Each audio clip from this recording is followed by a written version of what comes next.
The GPU market right now is disgusting! But what if you really just want to upgrade your GPU and you've already come to terms with the fact that you're going to be paying above MSRP? Where does that leave you, and what is the best value king for 1440p gaming right now? G'day legends, Jono here from Thermaltake Australia, and I was just in this position a couple of months ago.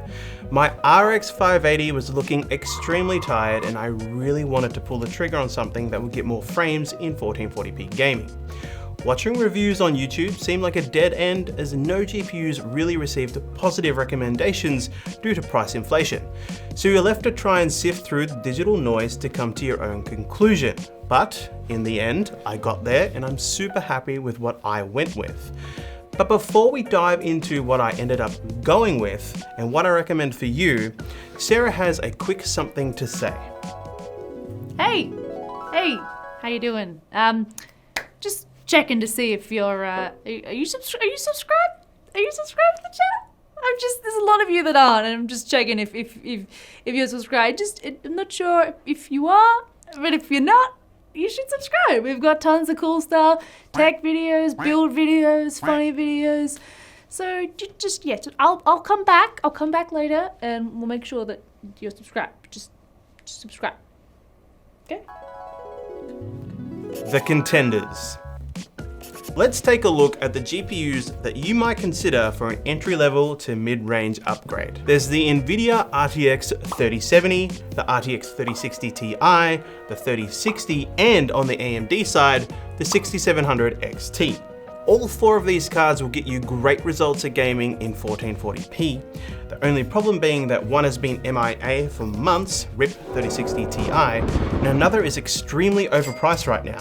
So you're kind of left with two choices between the RTX 3060 and the AMD 6700 XT. Now that's not to say that these cards are not overpriced either. They are. They still sit above MSRP, but we're already over that hump. It's more the fact that most 3070 models are so far beyond its MSRP that for me personally, I don't think it's worth considering. The 3060. The 3060 is meant to be NVIDIA's solution for those who are looking to upgrade from the super popular GTX 1060. And before current prices got involved, it actually was a really good upgrade. At $329 USD or 529 AUD, it's cheaper than the previous generation RTX 2060 was on launch. The performance increase you could expect between the 1060 and the new 3060 is a whopping 50% or even greater in some games at 1440p, which is enough to bring games that were struggling to keep above 30 FPS into a more playable state. And for those of you who are kicking around on a 1660 Super, which was a great value card for 1080p gaming, if you're wanting to jump up into 1440p, the 3060 would be a delicious upgrade as well, as you can expect a 60% frame increase. But the difference does drop to a pretty meh 20% or so increase when you compare the 2060 to the 3060 though. So it's not exactly a tempting upgrade if you're currently using an RTX 2060, a 2060 Super, or even a 2060 Ti. The AMD Radeon 6700 XT. Now let's cross over to Team Red. The 6700 XT is an interesting one. It doesn't really have a super clear position in the stack. Sometimes it performs evenly with the 3070, sometimes it gets slapped by the 3060 Ti, but for the most part it squashes the 3060. So that surely makes it better than the 3060, right? Not exactly. The 6700 XT doesn't have DLSS, but it does have AMD's new FSR, or Fidelity FX Super Resolution, which is available to all GPUs, including NVIDIA. It does look very promising, however, only a small handful of games currently support it. The biggest drawback, in my opinion, is that it doesn't have NVIDIA's NVENC encoder, which comes in clutch if you're looking to stream while gaming, as it moves the load from your CPU over to your graphics card when encoding video. Now that doesn't mean you cannot stream with the 6700 XT. There's plenty of videos here on YouTube showing that being done with good results. It just hits CPU performance much more than it does for the 3060. If we compare the 6700 XT to the previous generation AMD cards, we're looking at a 30% increase in FPS on average for games in 1440p over the 5700 XT. Now the MSRP for the 5700 here in Australia was $629, while the MSRP for the newer 6700 was meant to be $690. But most cards on the shelf are sitting at $1,100.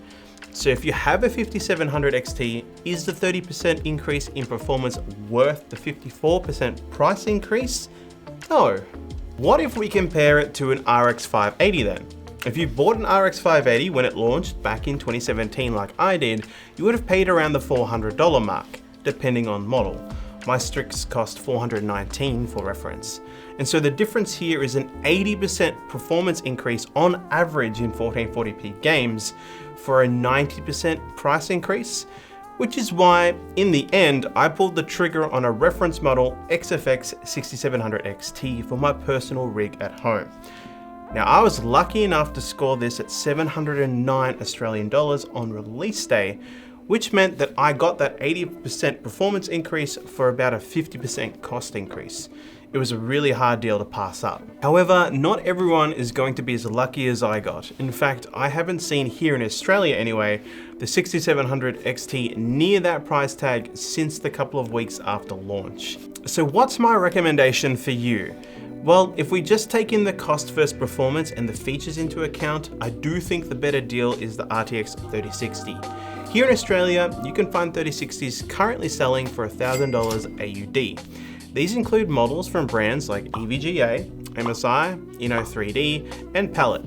Albeit they're not the greatest looking models these companies offer, they still perform fantastically and will get you some awesome results in 1440p gaming. Now, if you just want the better performing card when it comes to raw frames, you're not planning to stream, or you're wanting to stream but you already have a pretty hefty CPU, then I do think the 6700 XT is a great choice. The entry point for the 6700 is $1,100, but you will find some awesome looking models like the Power Color Red Devil or Hellhound at these price points. So if aesthetics matter to you, then that's something you can consider too. So depending on what you ultimately want to get out of your card, either of these two are okay choices you can make right now, providing that A, you have the extra budget and are okay with overspending, B, are interested in 1440p gaming, and C, don't want to go the route of waiting for second-hand bargains to come by because they are far and few between. Well, I think that about wraps it up. Feel free to add your comments down below, or if you have a better argument to be made about which GPU someone should buy for 1440p gaming, pop that down there as well. Just remember, keep it civil. We're all friends here. Now, subscribe to the channel if Sarah hasn't already convinced you. Hit the like button if you enjoyed the video. Slap the dislike button twice if you didn't. Try watching any of these two videos around me, and I hope to see you in the near future in one of these videos. Catch you later.